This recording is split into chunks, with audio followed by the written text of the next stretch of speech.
Welcome, and thank you for joining the LEA Program Monitoring Validations Training.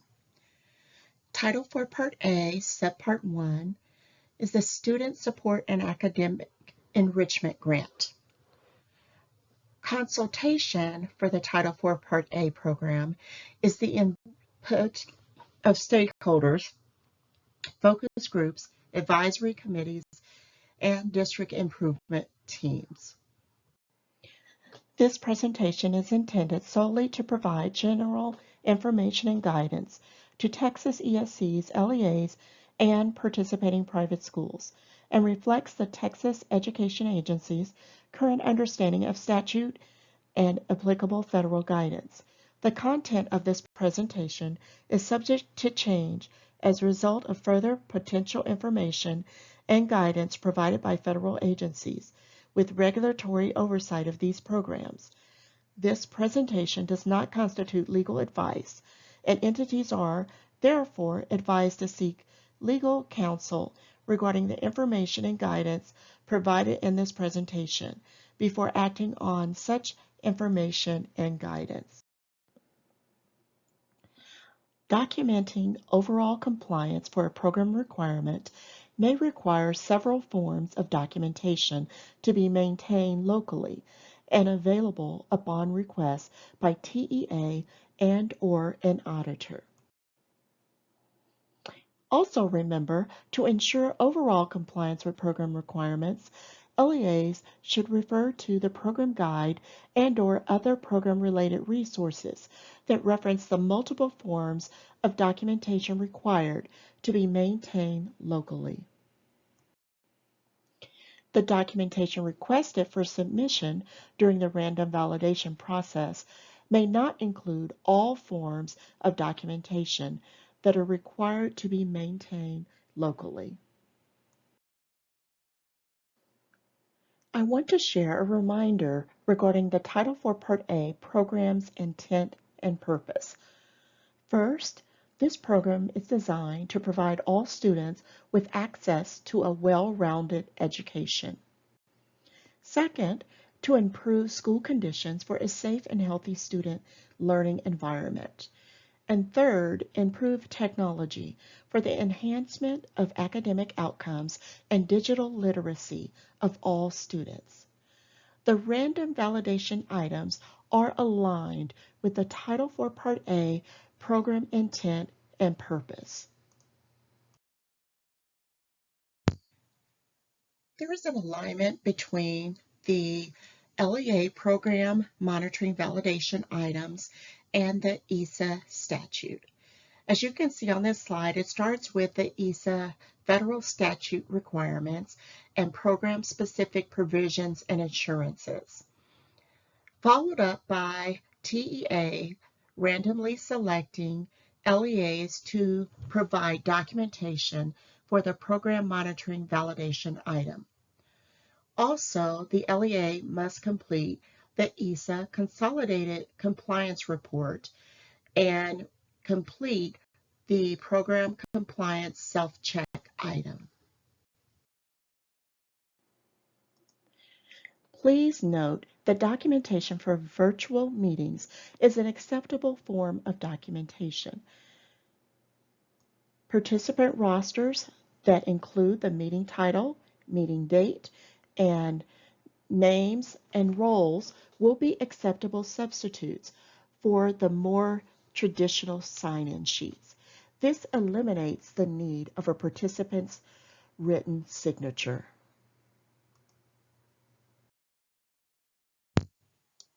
The ESA statutory requirement for consultation states an LEA shall develop its application through consultation with the Title IV Part A required stakeholders.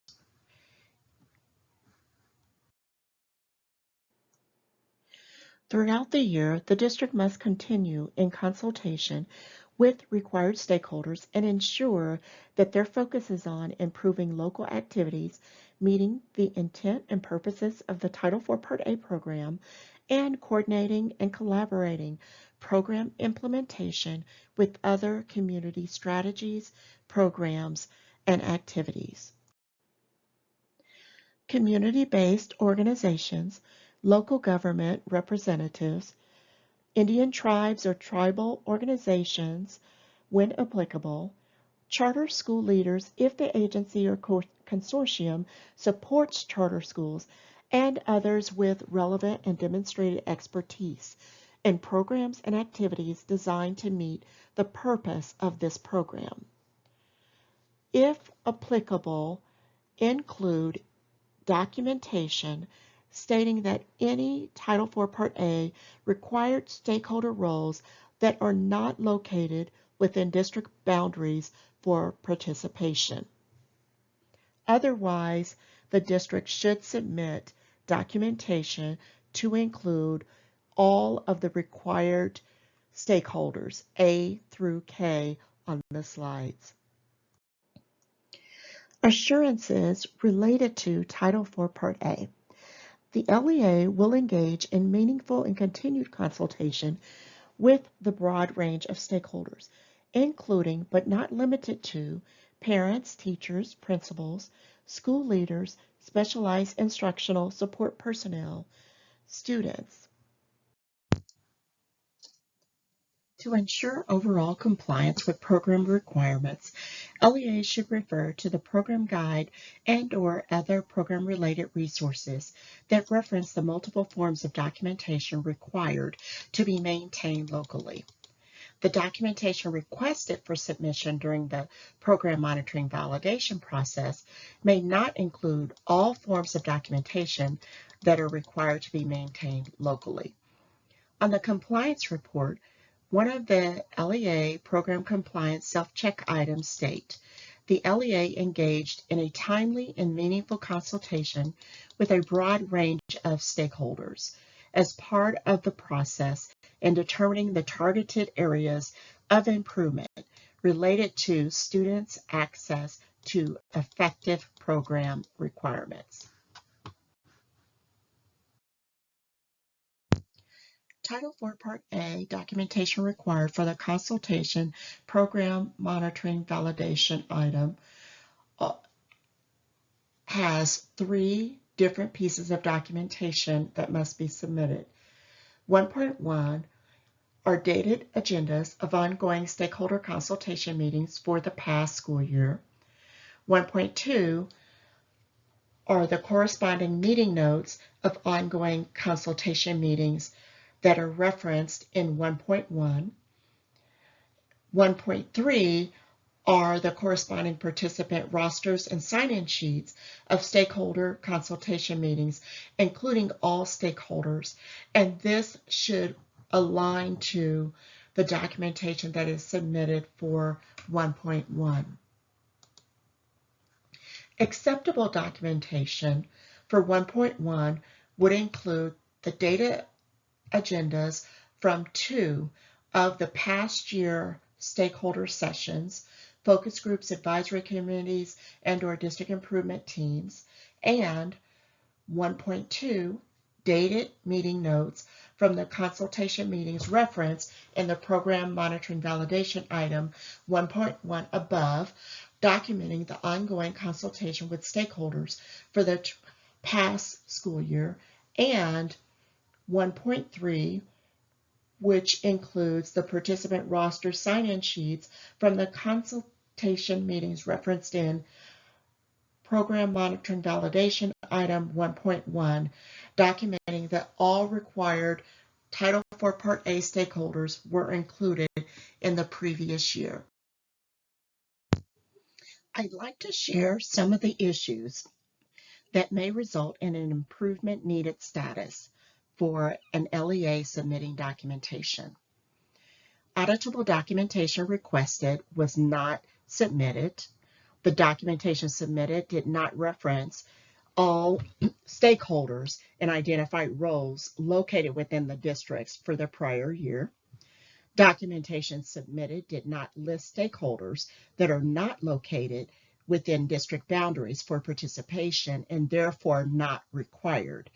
However, the LEA should list on the documentation, for example, that there are no Indian tribes within the district boundaries to participate with the consultation.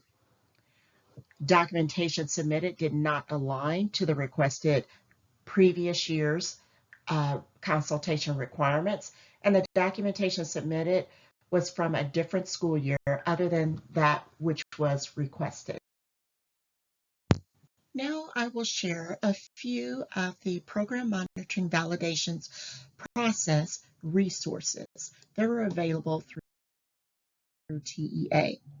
We have several program monitoring online resources for the overall process, such as the Program Monitoring Validation Process Handbook, instructions for submitting documentation, training video and training slides, navigating the Smartsheet work app system, guidance documents for each program and requirement, training videos and slides for each of the program requirements. This is where the district can find all program-related tools and resources for the ESA program monitoring validations. Thank you for taking the time to listen to this short video regarding the selected LEA program monitoring validation. Thank you for all you do for students and families that you serve. You do make a difference. Thank you for attending this session. If there are questions following this presentation, feel free to reach out to me, Lenitra Guest, the Title IV Part A Program Director. On the slide, you see my personal email address and my desk number. You may also reach out to the ESSA Support Division email address or call the division phone number. Thank you and have a wonderful day.